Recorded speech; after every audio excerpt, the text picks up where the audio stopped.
First में कह रहा है कोई एक वृत्त है, ठीक है, उसका त्रिज्या दे रहा है आपको 6 सेंटीमीटर। अब थीटा का मान दे रहा है 60 डिग्री, जिसका कोण 60 डिग्री। अब कह रहा है क्या, इसका क्षेत्रफल ज्ञात करने के लिए त्रिज्याखंड का क्षेत्रफल ज्ञात करें। त्रिज्याखंड किसे कहते हैं? जो दो त्रिज्याखंड से जो भाग कटता है उसी को त्रिज्याखंड कहते हैं।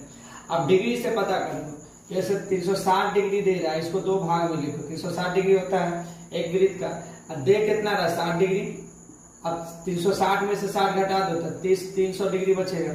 अब 300 बड़ा है या 60 डिग्री छोटा, इसका मतलब लघु बोल रहा है। ये होता है लघु, ये होता है दीर्घ।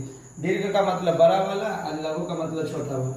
चलिए हल दिया है आपको, क्या क्या दे रहा है लिख लो। आर का मान 6 सेंटीमीटर और थीटा का मान 60 डिग्री और पाई का मान 22/7।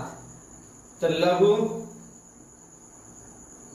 त्रिज्या खंड का क्षेत्रफल बराबर थीटा बट्टे 360 degree pi r square.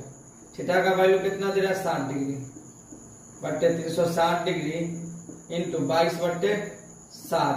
Are का मान दे रहा 6 गुने 6 सेंटीमीटर इंटू 6 सेंटीमीटर।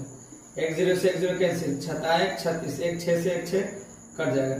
6 दूना 12, 6 दूना 12 13, 132/7 सेंटीमीटर स्क्वायर। अब रही बात पॉइंट भी काट दे सकते, बट काटना ही पॉइंट में। इसलिए नहीं काटना पॉइंट में क्योंकि आर का वैल्यू आपका पाई का वैल्यू पॉइंट में नहीं, अगर पॉइंट में रहेगा तभी पॉइंट में देना है, ठीक है। चलिए क्वेश्चन नंबर 2।